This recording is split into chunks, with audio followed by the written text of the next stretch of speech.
The air of Prometheum and despair. Acrid smoke burned through the lungs of those unfortunate enough to call the underhive of Necroander home. Manufacturum waste seeped through cracked pipes overhead, dripping viscous fluid that burned skin and corroded metal alike. In the distance, gunfire erupted, a common melody in this forsaken place where gangs warded for territory and survival. Amid this industrial hell, reality tore. A wound in the fabric of the materium split open, its edges crackling with otherworldly energy that defied the laws of nature. The air shimmered with heat as something was thrust through. A figure hurled from one realm to another. The rift snapped shut with a thunderous crack, leaving only a lone form sprawled on the filth-slick ground. The man lay motionless for several seconds, his white hair matted with grime, his red leather coat spread around him like spilled blood. His eyes snapped open, revealing an unnatural clarity that cut through the murk of the underhive. With a groan, he pushed himself upright, one hand instinctively reaching for the massive sword strapped to his back. "Talk about a rough landing," Dante muttered, rising to his full height. He rolled his shoulders, cracked his neck, and surveyed the alien landscape of industrial decay. Not exactly 5-star accommodations, he had survived worse, far worse. Dante reached out with senses beyond the physical, feeling the strange currents of power that flowed through this place. The energy was familiar yet distorted, like encountering a twisted reflection of something once known. It was demonic in nature, but warped, amplified, as if the very foundations of this reality were saturated with infernal potential. "Well," he said to no one, a slight smirk forming on his face as he adjusted his coat. When in Rome, 3 levels above, Inquisitor Horatius Aurelius reviewed the reports with growing concern. The OPC's readings were unprecedented. A massive spike in warp energy had registered in the lower hive, an energy signature unlike any recorded in Imperial archives. It bore similarities to demonic manifestation, but with peculiar variations that suggested something new, something dangerous. "Prepare a kill team," he ordered, his augment eye whirring as it adjusted focus. "Full sanctioned psycho support. Whatever breached into the materium must not be allowed to establish a foothold." His aide, a gaunt woman with more mechanical parts than flesh, bowed stiffly. "The local arbits have already dispatched patrols to the area. Lord Inquisitor, initial Vox reports describe a humanoid entity in red." Sir Aurelius slid his bolt pistol from its holster, checking its sacred machine spirit with practiced efficiency. The ruinous powers are ever creative in their manifestations. This could be a harbinger of a greater incursion. In the darkness below, Dante moved with predatory grace. The architecture of this place was hauntingly familiar in its Gothic excess, yet alien in its sheer scale and industrial brutality. He had navigated demon-infested castles, hellish dimensions, and corrupted cities. But this place held a different kind of wrongness. It wasn't just corrupted. It was built wrong from the start, designed to crush the human spirit beneath the weight of machinery and dogma. He paused at an intersection where human remains had been arranged in a crude circle. Candles made from human fat flickered around the perimeter, and strange symbols had been painted in blood on the metal walls. Dante recognized invocations to powers beyond mortal comprehension, calls to entities of chaos and destruction. "Amateur hour," he mused, kicking over one of the candles. "Whoever did this interior decorating needs a new hobby." The shadows behind him shifted. Dante did not turn, did not acknowledge the movement, but his muscles tensed imperceptibly. 3, 6, 9 figures emerging from hidden loves and maintenance ducts. They wore patchwork armor cobbled together from scavenged materials, their flesh marked with self-inflicted scars, forming crude approximations of the same symbols that adorned the walls. The sacrifice! One of them hissed, voice distorted by ritual mutilation of the vocal cords. "The Lord of Change demands blood." Dante turned slowly, his expression one of theatrical boredom. "Sorry to disappoint, but I'm not on the menu, though I'm always up for a party."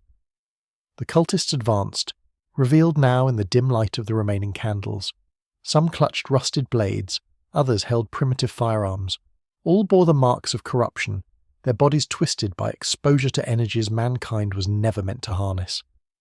Eyes that glowed with unnatural light fixed on Dante with religious fervour. "The breach brought you to us," the apparent leader said. A tall figure whose face was hidden behind a mask fashioned from human skin. "Your essence will feed the ascension," Dante's hands moved with blinding speed. Twin pistols, black and white, materialized in his grip, seemingly pulled from nowhere. Ebony, ivory. He addressed the weapons with casual familiarity. Let's show these guys how we RSVP to unwanted invitations. The first shots echoed through the chamber with thunderous force. Bullets tore through the nearest cultist with impossible precision, each finding a vital organ or the center of a forehead. 3 bodies dropped before the others could react. When they did, it was with howls of rage rather than fear. They rushed him as one, a wave of corrupted flesh and rusted metal. Dante moved like water flowing between their attacks with inhuman grace. He fired continuously, each shot finding its mark. Yet some of the cultists shrugged off wounds that should have been fatal. Their flesh knitted together before his eyes, warp energy sustaining them beyond mortal limits. Interesting trick, Dante acknowledged, holstering his pistols as the last bullets found their marks. The remaining cultists closed in, 5 of them now, their bodies pulsing with unnatural vitality. Rebellion, his massive sword, cleared its sheath with a sound like tearing reality. The blade caught the dim light, seeming to drink it in rather than reflect it. Dante's smile widened. Let's try this instead. The first swing cleaved through 2 cultists at once, the blade passing through corrupted flesh and bone as if they were mist. The power behind the strike sent their remains flying against the far wall with enough force to dent the metal. The leader lunged with a ceremonial dagger, its edge glowing with sickly power. Dante sidestepped, bringing Rebellion down in an overhead strike that split the cultist from crown to groin in a single fluid motion. The last 2 hesitated, witnessing power beyond their comprehension. It was all the opening Dante needed. He closed the distance between them in a blur of motion, Rebellion tracing a figure 8 pattern that separated limbs from torsos with surgical precision. As the echoes of combat faded, Dante flicked blood from his blade with practiced ease. Not much of a welcome committee, he observed, scanning the chamber for additional threats. Finding none, he approached the ritual circle for closer inspection. The symbols were familiar variations on themes he had encountered before, calls to entities of destruction and change. But there was something different about them, something more potent. In this reality, these powers seemed closer to the surface, more readily accessible, more dangerous. A distant wail of sirens reached his ears, growing steadily closer. Sounds like the local authorities, Dante mused. Might be time for a change of scenery. He turned to leave, then paused, his supernatural senses detecting a new presence. Not like the cultists, something older, more refined in its corruption. The air temperature dropped sharply, frost forming on the metal surfaces around him. The candles still burning around the ritual circle flared suddenly, their flames turning an unnatural blue. Now that feels more like home, Dante said, rotating slowly to face the new threat. The daemon materialized gradually, its form coalescing from the shadows themselves. It stood nearly 3 men tall, its body a twisted amalgamation of aven and humanoid features. Feathers like blades of obsidian covered its form, and its head bore a beaked mask of impossible geometry. In one hand, it carried a staff topped with a constantly shifting symbol that hurt the eyes to observe directly. Interesting, it said, its voice resonating on multiple frequencies simultaneously. You're not of this reality, yet you bear the taint of the warp, a curious anomaly. Dante raised an eyebrow. I've been called worse. And you are? I am Crayon, herald of secrets, keeper of forbidden knowledge, the entity replied, circling Dante with predatory interest. Your arrival was foreseen, though your nature remains unclear. I get that a lot, Dante said, keeping Rebellion at the ready. Look, I'm all for chit-chat, but if you're planning to attack, can we skip to that part? I've got places to be, dimensions to return to. The demon's laughter was like glass breaking inside the mind. You misunderstand your position. Anomaly. You have not merely crossed space, but realities. The paths between are sealed to one such as you. You are trapped here in this dying empire of mankind. Dante's expression hardened, though the confident smile never fully left his face. Wouldn't be the first time I've been told that. Rarely sticks. Crayon extended a talon-like hand. Serve me, and I shall unravel the secrets of your displacement. Resist and join the endless ranks of souls lost to the warp. Yeah, service industry isn't really my thing, Dante replied, shifting his weight to a combat stance. I'm more of a freelancer." The daemon's response was immediate and violent. It launched forward with impossible speed, its staff sweeping in an arc that left trails of warp fire in its wake. Dante met the attack with rebellion, the two weapons connecting with a force that shattered the remaining candles and sent a shockwave through the chamber. The strength behind the daemon's blow was immense, driving Dante back several steps. He recovered instantly, countering with a series of strikes that would have dismembered any mortal opponent. Cryon parried each with fluid grace, its movements belying its massive form. "You fight well for a half-breed," the daemon observed, genuine curiosity in its inhuman voice.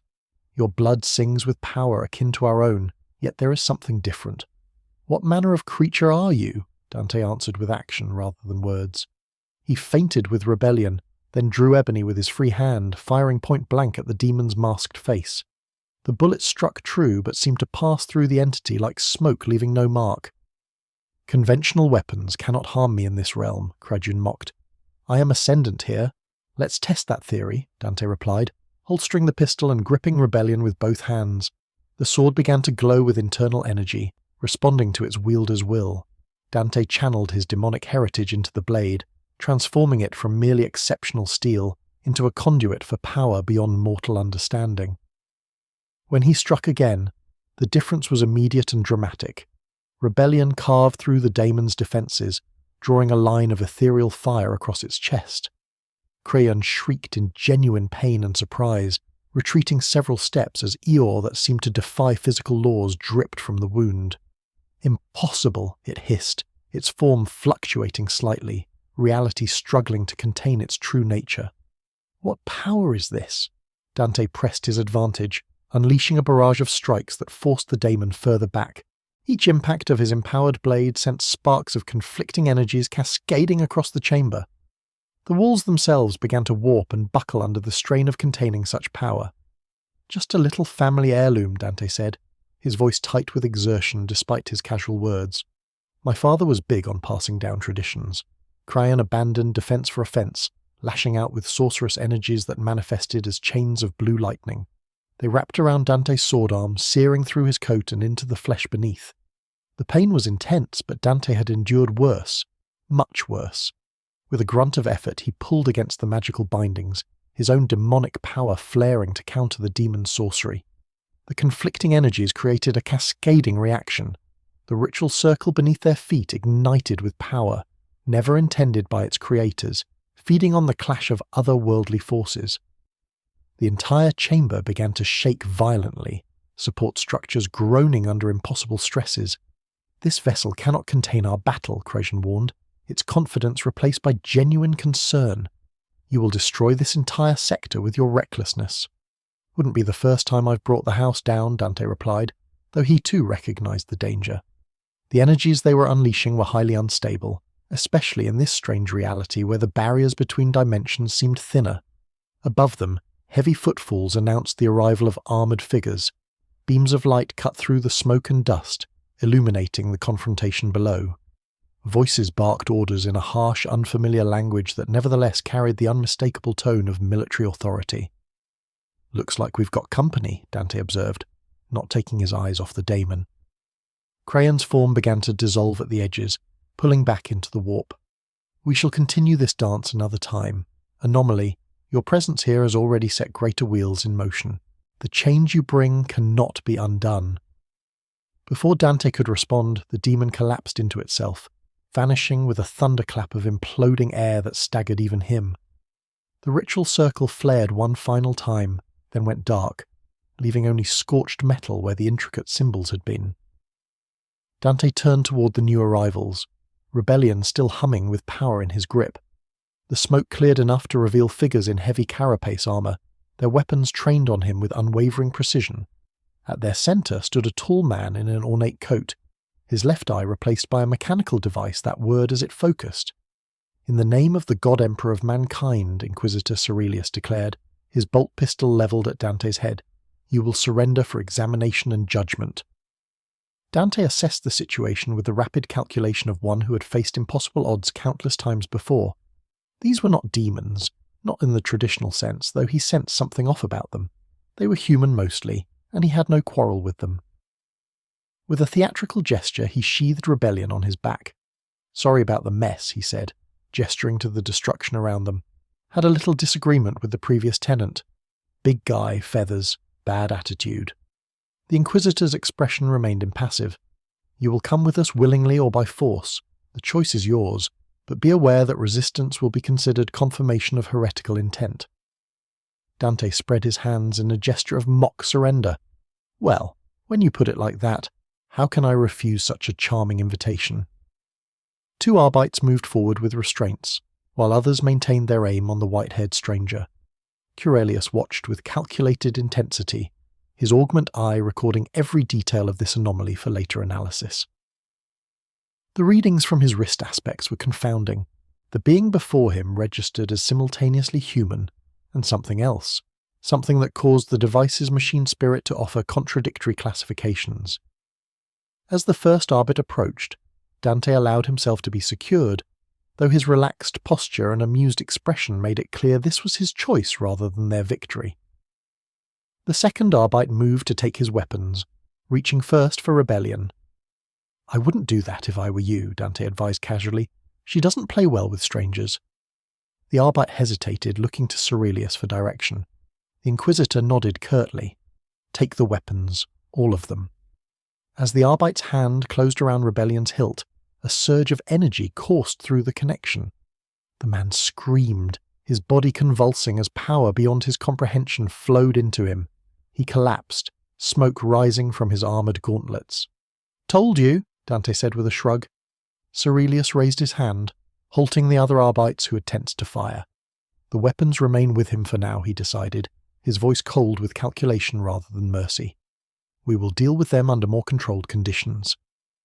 Dante was led through the twisted corridors of the Underhive, flanked by grim-faced enforcers whose tension was palpable, even through their armour. Above, the vated ceilings of the hive stretched beyond sight, lost in the perpetual smog. Below, the depths promised only greater darkness and corruption. "Not to be a backseat driver," Dante said conversationally as they marched. "But if you're looking for the express route out of this dump, I think you took a wrong turn 3 intersections back." Cerelius, walking several paces ahead, did not turn. "We're not leaving the Underhive. Not yet. There are questions that require answers, and you will provide them." "Sounds ominous," Dante replied, undaunted. "Let me guess. This isn't heading toward a surprise birthday party." The procession halted before a massive bulkhead door emblazoned with the symbol of the Inquisition. Servitors, more machine than human, worked the ancient mechanisms that sealed this sanctified space from the corruption beyond. As the doors ground open with the protest of metal that had endured centuries of service, Dante peered into the chamber beyond. It was a temporary outpost clearly, but established with thorough efficiency. Cogitators hummed along one wall, tended by red-robed tech priests, whose mechadendrites danced across interfaces with inhuman precision. Armed guards stood at intervals, their weapons never wavering from their positions of readiness. At the centre, a chair of crude but effective design waited, equipped with restraints and surrounded by arcane devices whose purpose was clear, even to one unfamiliar with their specific form. Interrogation, Dante observed, his tone still light, but with an edge of steel beneath. "And here I thought we were getting along so well." Cerelius finally turned to face him directly. "You were discovered at the site of a known warp incursion engaged with a daemon entity wielding weapons of unknown origin and power. Your very presence registers as a corruption in the fabric of the materium. What response did you expect, creature?" Dante met the Inquisitor's gaze unflinchingly.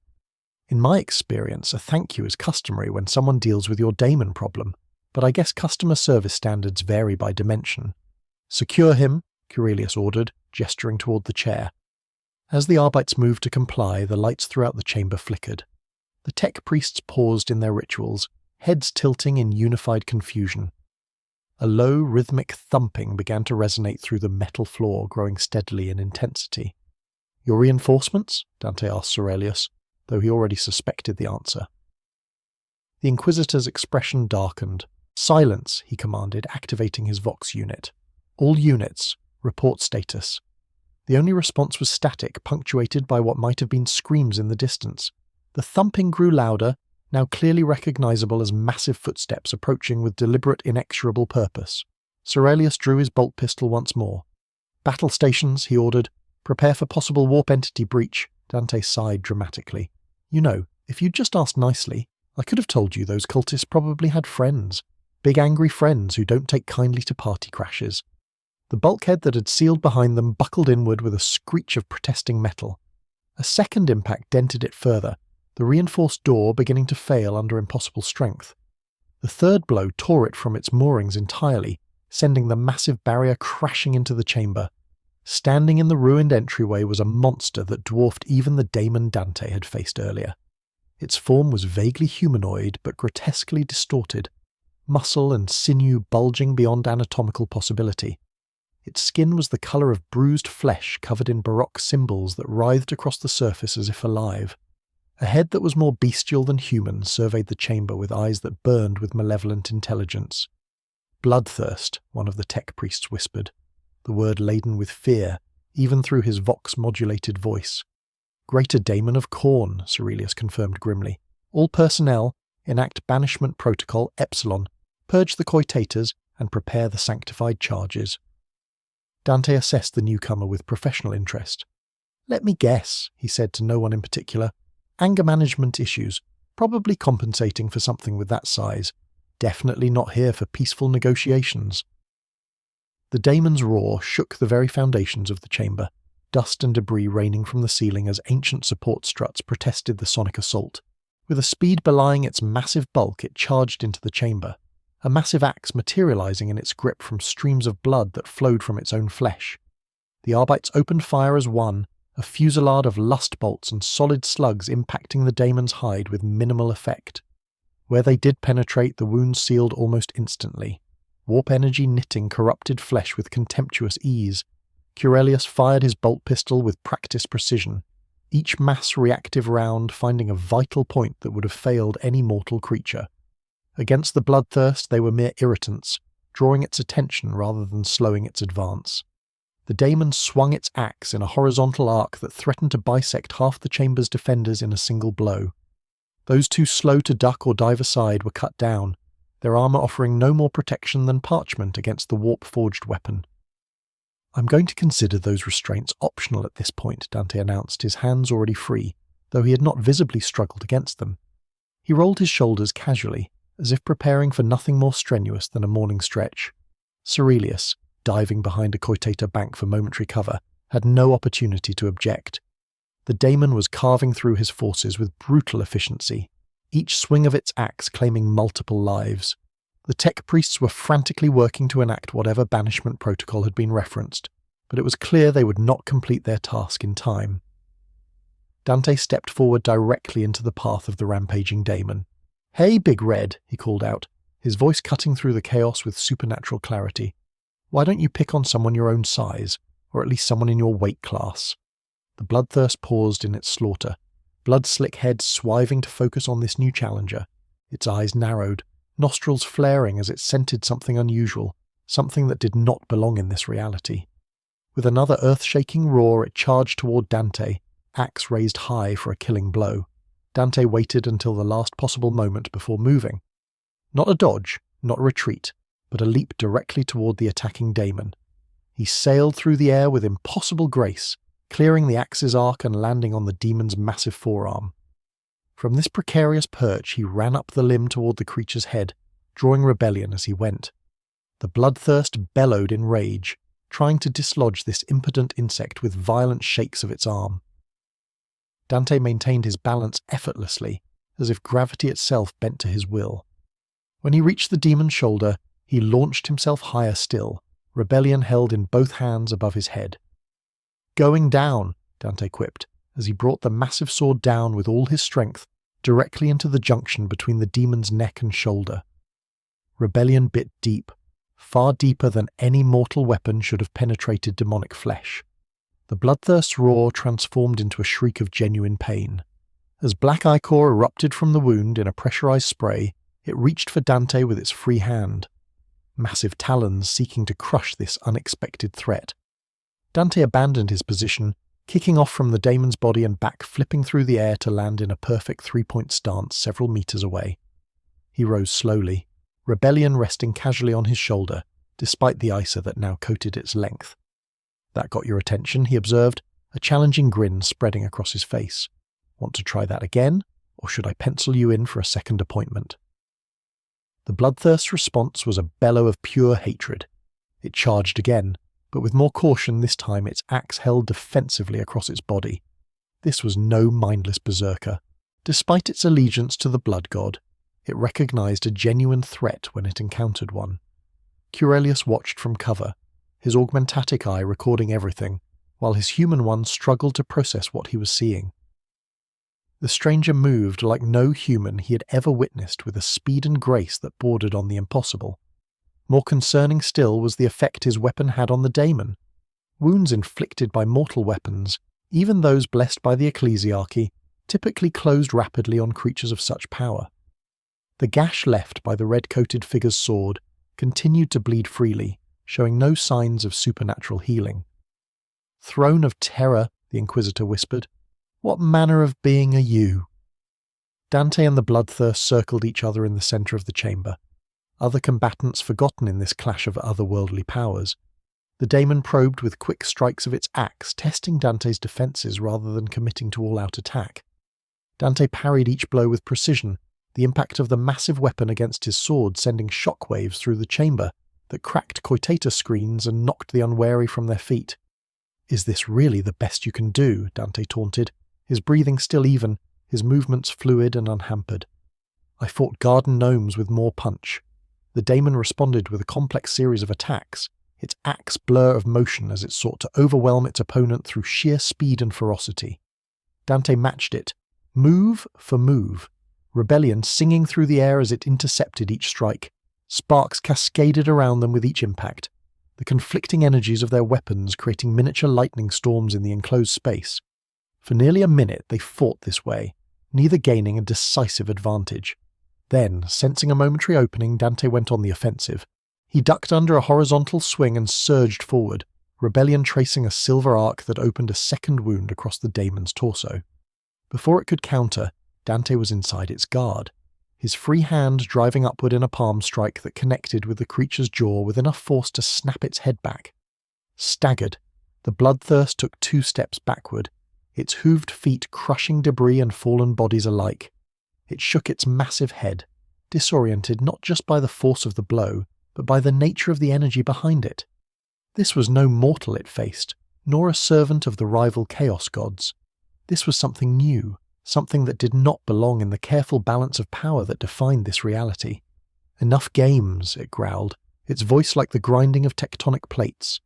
"Your soul will adorn the skull throne. Anomaly."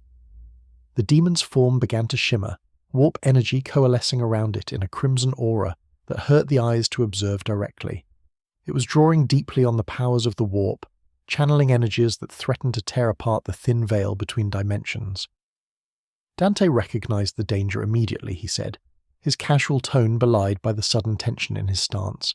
"If you're powering up, only fair, I return the favor." He closed his eyes for a brief moment, reaching inward to the core of his being where his demonic heritage resided.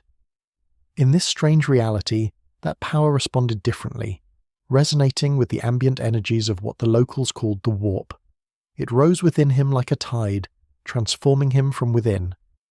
Surelius and the surviving defenders watched in horror as the stranger's form began to change. His skin hardened, taking on a scaled, armoured appearance. The white hair rose as if caught in an otherworldly wind, stiffening into a crown-like formation. Most dramatic of all, wings erupted from his back, tearing through his coat in an explosion of crimson leather and ethereal energy. "Devil Trigger," Dante announced, his voice now carrying a harmonic resonance that echoed through multiple dimensions simultaneously. "Let's dance." The transformed Dante moved with blinding speed, crossing the distance to the bloodthirst before the daemon could complete its own transformation. Rebellion, now glowing with power that matched its wielder's demonic form, struck with the force of a thunderbolt. The blow severed the daemon's axe arm at the elbow, sending the limb and weapon crashing to the floor where they began to dissolve into streams of blood and energy. The bloodthirst howled in agony and rage, black ore pumping from the stump in rhythmic gouts. It lashed out with its remaining arm, catching Dante in a glancing blow that would have pulverized any mortal. Even in his empowered state, the impact sent him flying across the chamber, crashing through a coitator bank before coming to rest against the far wall. Dante rose immediately, shaking off debris with a roll of his shoulders. "Now that's more like it," he said, genuine excitement in his transformed voice. Finally, a workout worth breaking a sweat for. The daemon charged, its remaining arm extended like a battering ram. Dante met the charge head-on, rebellion held before him like a lance. The collision of powers sent a shockwave through the chamber, powerful enough to buckle support columns and send cracks racing across the reinforced ceiling. For several seconds they remained locked together, neither yielding the conflicting energies of their beings, creating a vortex of power that began to warp the physical structure of the chamber itself. Metal supports twisted into impossible shapes.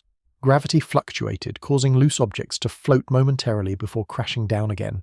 The very air seemed to thicken, becoming difficult to breathe for the mortal witnesses. "This ends now," Dante declared, breaking the deadlock with a sudden twist of his body. Rebellion slid along the daemon's arm, opening a deep furrow in its corrupted flesh before finding purchase in its chest. With a final surge of power, Dante drove the blade home, piercing the core of the demonic entity. The bloodthirst convulsed, its form beginning to lose cohesion as the connection to its warp essence was severed. It made one last attempt to strike, its massive jaws snapping at Dante's head. Dante responded by twisting Rebellion and channeling a final surge of power through the blade. The daemon exploded in a cataclysm of warp energy, its physical form unable to contain the conflicting powers that raged within it. The blast threw everyone in the chamber off their feet, extinguished all illumination, and sent structural alarms blaring throughout the sector. As emergency lumens sputtered to life, casting weak intermittent light across the devastation, Sir Aurelius struggled to his feet. His uniform was torn and bloodied, his augmenti damaged but still functional. He surveyed the chamber, noting the massive structural damage and the scattered remains of his team of the daemon. There was no sign beyond a large scorched area at the centre of the room. Standing at the epicentre of the destruction was Dante, his form having reverted to its human appearance. His coat was in tatters, his white hair singed at the edges, but he stood straight and undefeated, rebellion resting point down before him like the sword of some ancient knight. "Well," Dante said, breaking the stunned silence that was bracing. Sir Aurelius approached cautiously, his bolt pistol held at his side rather than aimed. "What are you?" he asked, his voice from the acrid smoke that filled the chamber. Dante considered the question, then shrugged. "Just a guy who kills demons for a living, though I usually get paid for it. Speaking of which, what's the going rate for bloodthirst removal in these parts?" The Inquisitor's expression remained stern, but something had changed in his assessment of the stranger. "You destroyed a greater daemon of Khorne with minimal support. Such a feat is beyond the capabilities of most Astartes' battle brothers, let alone a single human." "Who said I was human?" Dante replied with a wink. "At least not entirely." Before Sir Aurelius could respond, his Vox unit crackled to life with urgent reports. Multiple demonic incursions were being reported throughout the Underhive. The bloodthirst had not been alone, merely the vanguard of a more significant warp breach. "You have two choices," Sir Aurelius told Dante, his tone brooking no argument despite the shifted power dynamics between them. "Aid us in containing this incursion, or face immediate execution as a potential warp entity." Dante raised an eyebrow. "Has anyone ever told you that your negotiation skills need work?" He sighed dramatically, then sheathed Rebellion on his back. "But I suppose daemon slaying is what I do best, regardless of the dimension." "Point me at the problem, Inquisitor." Aurelius nodded curtly, activating his Vox unit to coordinate the response. "The primary breach appears to be 3 sectors down in what was once a Prometheum refinery. The local Arbites are being overwhelmed. Whatever you are, whatever power you wield, we need it now." "Just another day at the office," Dante replied, rolling his shoulders. "Lead the way." The journey through the Underhive was a descent into escalating chaos. Emergency klaxons wailed throughout the metal corridors, their urgent cries punctuated by distant gunfire and screams. Evacuating civilians pushed past them in panic, their faces masks of terror. Many bore wounds, physical or psychological, that spoke of horrors recently witnessed. Dante moved with confident strides alongside Aurelius, who had assembled what remained of his forces into a makeshift strike team. The Inquisitor maintained a rigid facade, but Dante detected the subtle signs of strain. The man was facing an incursion beyond his resources, yet duty compelled him forward, regardless of personal cost. So Dante began conversationally as they navigated a particularly narrow passageway. These demons, they show up often around here. Cerilius's jaw tightened. Demonic incursions of this magnitude are rare, even in the Underhive. Something has weakened the veil between Realium and Immaterium. Something like you, perhaps? Me? Dante placed a hand over his heart in mock offence. I'm usually closing hell gates, not opening them. Though I'll admit, interdimensional travel isn't exactly my specialty.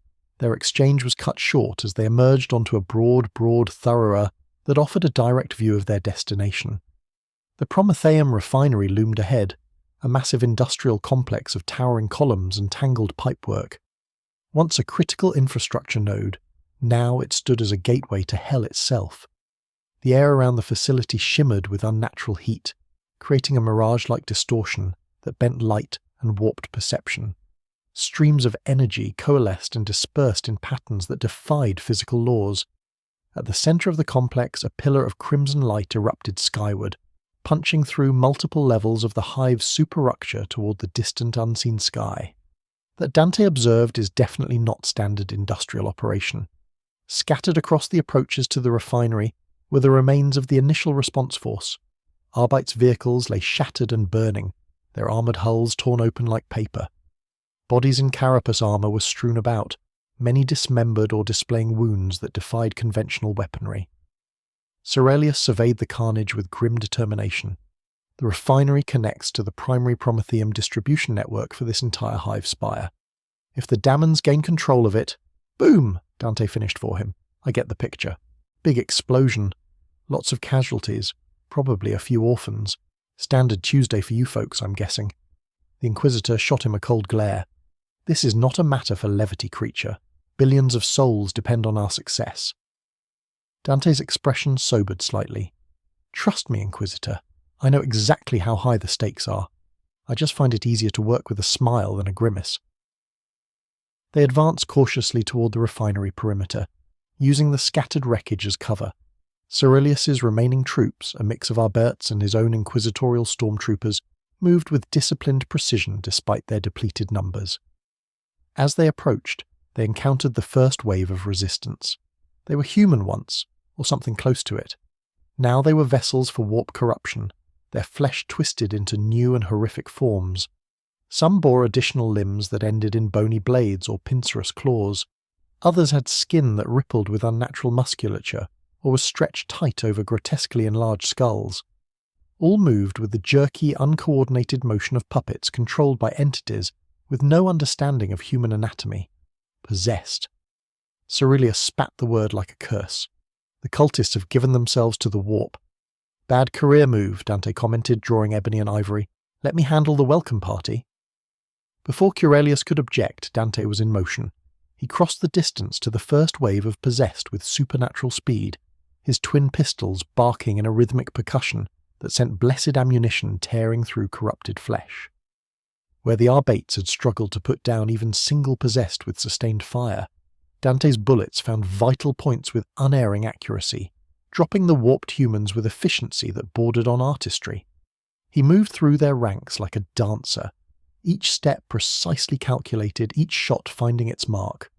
When they closed to melee range, he seamlessly transitioned to hand-to-hand combat, his movements too fast for mortal eyes to track clearly. Limbs were severed, throats crushed, spines broken with casual brutality that nonetheless contained an element of mercy. These were no longer humans, but suffering vessels for entities that cared nothing for their pain. Cerilius and his forces advanced in Dante's wake, securing the ground he cleared. The Inquisitor's assessment of the white-haired stranger evolved with each display of superhuman prowess. This was no ordinary abhuman, no simple mutant. The power he wielded was comparable to that of the Adepta estates, perhaps even greater in some respects. As they reached the main entrance to the refinery complex, a new threat emerged. The massive adamantium doors designed to contain catastrophic industrial accidents bulged outward as if under immense pressure. Metal groaned and rivets popped like gunshots as something massive pushed from within. Back, Dante warned, sensing the scale of the approaching threat. This one's mine. The doors exploded outward, reduced to shrapnel by the force behind them. Through the smoking breach emerged a demon of such monstrous proportions that it dwarfed even the bloodthirst Dante had fought earlier. Its form was a grotesque amalgamation of machinery and flesh, as if the industrial equipment of the refinery had been absorbed into demonic matter. Pistons pumped like muscles between plates of living metal. Furnace fires burned in eye sockets that held malevolent intelligence. "Great unclean one," one of the stormtroopers whispered, the horror in his voice palpable even through his Vox unit. "Incorrect classification," Cerelius corrected sharply. "This is something else, a hybrid manifestation drawing on multiple chaos powers." Dante assessed the monstrosity with professional interest. Big, ugly, probably has anger issues and a god complex. Details change, but demons are demons in any reality. The demon fixed its furnace gaze on Dante, recognition flickering in those burning depths. The anomaly, it rumbled, its voice, the sound of metal being torn and industrial machinery grinding to catastrophic failure. The breachwalker, the harbinger. "I've been called worse," Dante replied, drawing rebellion. "Though I prefer Dante or the guy who's about to send you back to whatever hell you crawled out of." The daemon's laughter was the sound of exploding boilers and shattering glass. "You understand nothing, breachwalker. Your arrival was the key that unlocked the door. Your blood calls to blood across realities." Dante's expression hardened, the casual humour fading. "If you're saying I'm responsible for this party, I think you've got the wrong guy. I'm just a tourist passing through." "The blood of Sparta flows in your veins," the daemon continued, stretching to its full height, which nearly reached the vaulted ceiling 30 minutes above. "The blood of a traitor to his kind, who sealed away what was rightfully ours. Now you have come to us. When the stars align and the veil thins, your presence is the catalyst." The name struck Dante like a physical blow. His father was unknown in this reality, yet this creature spoke the name with ancient hatred. "How do you know that name?" he demanded. All pretense of nonchalance gone. The demon's body shuddered, plates of metal grinding against each other as it prepared to attack. "The dark gods know all bloodlines across all realities. The sons of traitors are especially sweet sacrifices." With that, it charged, moving with impossible speed for something of its size. Massive fists, each larger than a man, descended toward Dante with force enough to shatter reinforced ferrocrete. Dante met the charge with his own supernatural speed, rebellion flashing in the industrial lighting as he evaded the first blow and countered with a strike to the demon's forearm. The blade bit deep, drawing a spray of ichor that sizzled and burned where it touched the floor. The daemon bellowed in pain and rage, its counterattack a wild sweep that forced Dante to leap high into the air to avoid being crushed. He used the momentum to his advantage, landing on the creature's massive shoulder and driving rebellion down into the junction where flesh met. "If you know my father's name," Dante growled as he twisted the blade, "then you know what I can do to your kind." The daemon thrashed violently, nearly dislodging him. One massive hand reached up, trying to pluck him from his perch. Dante abandoned his position, kicking off and executing a perfect backflip that carried him to a catwalk 20 meters away. The metal platform groaned under the sudden impact, but held. From this elevated position, Dante drew ebony and ivory, unleashing a barrage of fire aimed at the demon's eyes. The bullets found their mark with supernatural accuracy, exploding within those furnace pits and temporarily blinding the monstrous entity. Blinded and enraged, the daemon lashed out indiscriminately, smashing support columns and processing equipment with equal abandon. Alarms blared as pressure gauges spiked into critical ranges. Warning, klaxons announced containment failures throughout the facility. It's going to bring down the entire complex. Cerelius shouted over the cacophony of destruction. "The Prometheum reserves will detonate." Dante assessed the situation with lightning speed. The daemon was too large, too powerful to be defeated quickly through conventional means, even with his abilities. And time was clearly running out. "Keep your men back," he called down to Cerelius. "I'm going to try something dramatic." Without waiting for a response, Dante leapt from the catwalk, his form blurring as he activated his devil trigger once more. The transformation was even more pronounced this time, his demonic heritage resonating with the warp energies that saturated this reality. Wings of crimson energy unfurled from his back, and his entire body took on the aspect of ancient terrible power that echoed his father's legacy. He descended upon the daemon like a vengeful angel, rebellion leaving trails of energy in its wake as he struck with the full force of his empowered state. The blade sank deep into the demon's core where flesh and machine fused in unholy union. The daemon roared, the sound threatening to rupture eardrums even through protective gear. It reached for Dante with both massive hands, attempting to crush him against its body. Dante held his ground, forcing rebellion deeper still, channeling his power through the blade into the very heart of the monstrosity. "You want to sacrifice?" Dante snarled, his transformed voice resonating on multiple frequencies. "Try this." With a final surge of effort, he unleashed the full potential of his demonic heritage, not as a controlled manifestation, but as raw, unfiltered power. Energy exploded outward from the point where rebellion impaled the demon, cascading through its monstrous form in waves of destructive force. The demon's body began to break apart, not returning to the warp but being consumed by power that was simultaneously familiar and alien to it. As the creature's form disintegrated, a shockwave of energy radiated outward, washing over the entire facility. "Fall back," Cerilius ordered, recognizing imminent catastrophe. "All forces, emergency evacuation." The Inquisitor's troops needed no encouragement. They retreated at full speed, dragging wounded comrades and abandoning equipment in their desperate flight from the refinery complex. Cerilius himself lingered at the threshold, his augmentatic eye fixed on the supernatural confrontation unfolding before him. At the epicenter, Dante maintained his grip on rebellion, even as the energies he had unleashed threatened to consume him as well. The daemon was nearly gone, its form reduced to fragmenting pieces that dissolved into the ether. But the chain reaction had begun. Pressure vessels ruptured, containment fields failed, Prometheum reserves ignited. The first explosion came from deep within the facility, a thunderous detonation that sent tremors through the entire sector. Secondary explosions followed in rapid succession, each more powerful than the last as the chain reaction spread through the complex's infrastructure. Dante, sensing the imminent destruction, finally released his hold on the dissolving daemon and focused his remaining power on escape. With a massive beat of his energy wings, he propelled himself toward the exit at supernatural speed. Just as the main Prometheum reservoir reached critical failure, the explosion that followed was visible from orbit. A column of fire erupted from the underhive, punching through multiple levels of the vast city structure and temporarily illuminating the perpetually smog-choked sky of Necro-Andanda. The shockwave flattened structures for kilometers in every direction, killing thousands instantly and leaving countless more wounded or trapped in the resulting devastation. 3 kilon from the epicenter, in a reinforced Arbit bunker that had weathered the worst of the blast, Inquisitor Cerilius tended to the wounded with grim efficiency. His uniform was in tatters, his mechanical eye sparking intermittently, but his purpose remained unshaken.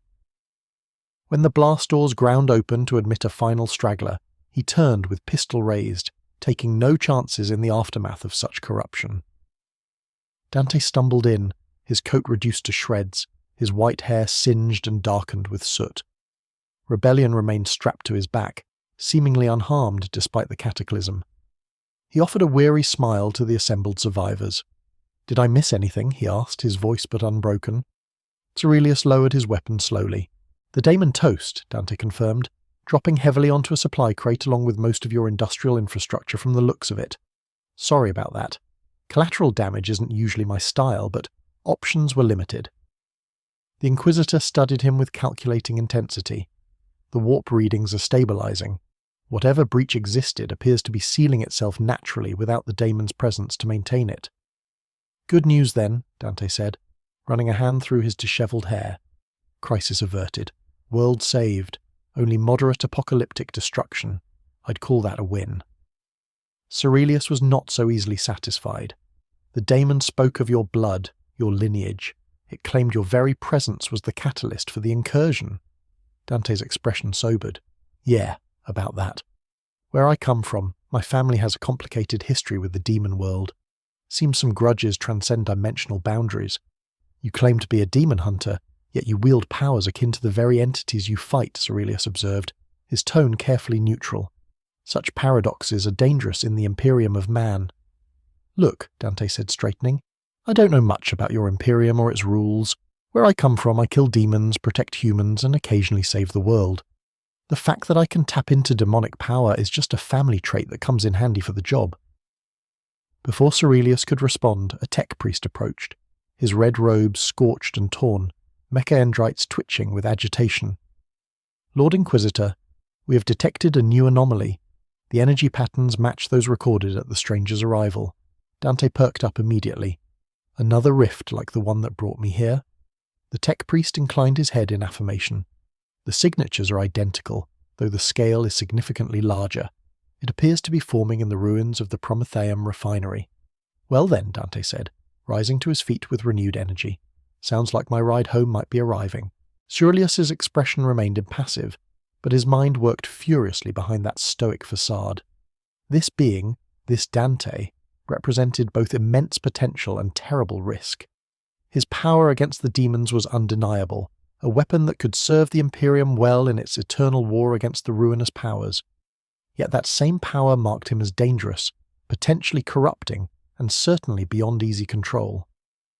"The Ordo Malus would have significant interest in studying you," Cerelius said carefully. "Your knowledge of demonic entities and methods of combating them could prove invaluable to the Imperium's defense." Dante smiled, seeing through the diplomatic phrasing to the offer beneath. "Thanks for the job opportunity, but I've got my own demon problems to deal with back home. Besides," he added with a wink, "I work better as an independent contractor than part of a bureaucracy." No offence, the journey back to the ruined refinery was undertaken with caution. The devastation was even more extensive than Dante had initially imagined. Entire sectors of the Underhive had collapsed, creating vast chasms where once stood the densely packed infrastructure of human habitation. Fires still raged unchecked in some areas, the local firefighting resources overwhelmed by the scale of the disaster. At the epicenter, where the Prometheum refinery had once stood, nothing remained but a massive crater of fused metal and glass. The heat of the explosion had been so intense that ferrocrete had melted and resolidified into flowing sculptures of industrial devastation. And at the center of this devastation, a new phenomenon was taking shape. It began as a pinprick of light too bright to look at directly, hanging suspended above the crater floor. As they watched from a safe distance, the light expanded, forming a perfect circle that revealed glimpses of another reality beyond. The edges of this portal wavered and rippled like the surface of disturbed water, expanding and contracting in rhythmic pulses. "The warp breach is stabilizing," the tech priest observed, his augment eyes whirring as they adjusted to the intense light. "But the pattern is unlike any recorded warp phenomenon. It appears to be a controlled directed aperture rather than a chaotic incursion." Dante nodded, recognition in his eyes. "That's definitely my ticket home. Looks like someone on my side figured out how to punch a hole between dimensions after all." Cerelius regarded the portal with equal parts fascination and suspicion.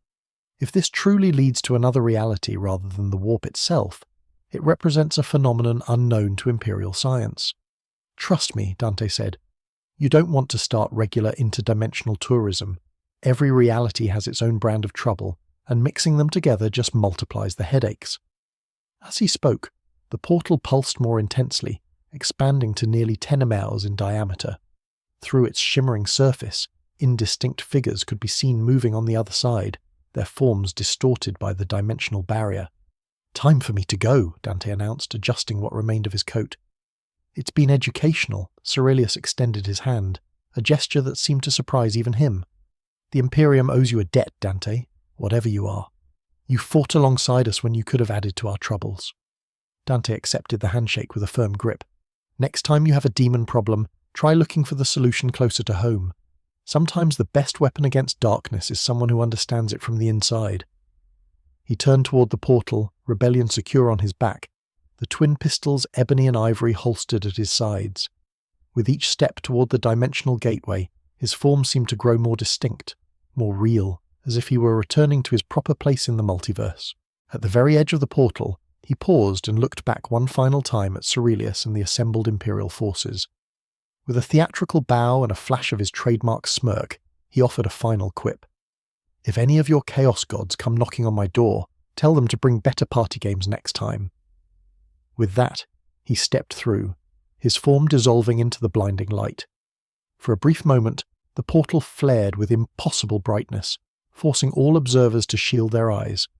When they looked again, the gateway was shrinking rapidly, collapsing in on itself until it vanished with a sound like distant thunder. Inquisitor Cerelius stood in silence for several minutes, his augment eye recording every detail for later analysis and reports that would be sealed at the highest levels of Imperial authority. Finally, he turned to his remaining forces. "Purge the area," he ordered. "Full containment protocols. No mention of the stranger is to be made outside this unit upon pain of execution." As his troops moved to comply, Corellius cast one final glance at the empty space where the portal had been. In a galaxy beset by unrelenting darkness, where humanity clung to existence through dogma and sacrifice, he had glimpsed something both troubling and oddly hopeful. A being of dual nature, neither fully human nor completely daemon, yet choosing to fight against the darkness rather than succumb to it. Such paradoxes had no place in the rigid doctrine of the Imperium, yet the memory would remain with him, a private heresy carried in the heart of a faithful servant of the God Emperor. In the smoking ruins of Necroander's underhive, life would eventually return. The hive city had endured worse catastrophes in its long, grim history. New structures would rise from the devastation. New souls would toil and suffer in the shadow of imperial industry. Few would remember the true nature of the destruction, and fewer still would know of the white-haired stranger who had briefly walked among them. But in the shadows between realities, in the infinite spaces that separated dimensions, something had changed. A connection had been forged, a pathway mapped, and in the ever-shifting currents of the warp, where time and space held no fixed meaning, the echoes of Dante's presence would remain, a ripple in the cosmic ocean that might yet return as a wave. On the other side of reality, in a world where demons wore different faces but harboured the same malevolence, Dante stepped from the portal into familiar surroundings. The Gothic architecture of his shop, Devil May Cry, welcomed him home with dusty comfort.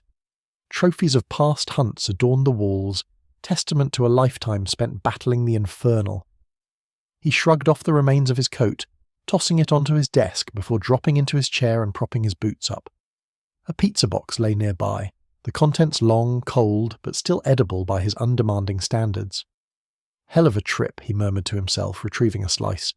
"Even has the actual hell beat for Gothic aesthetics." As he chewed thoughtfully, his gaze drifted to Rebellion, propped against the wall where he had placed it. The blade seemed different somehow, as if it had absorbed something of the reality it had briefly visited.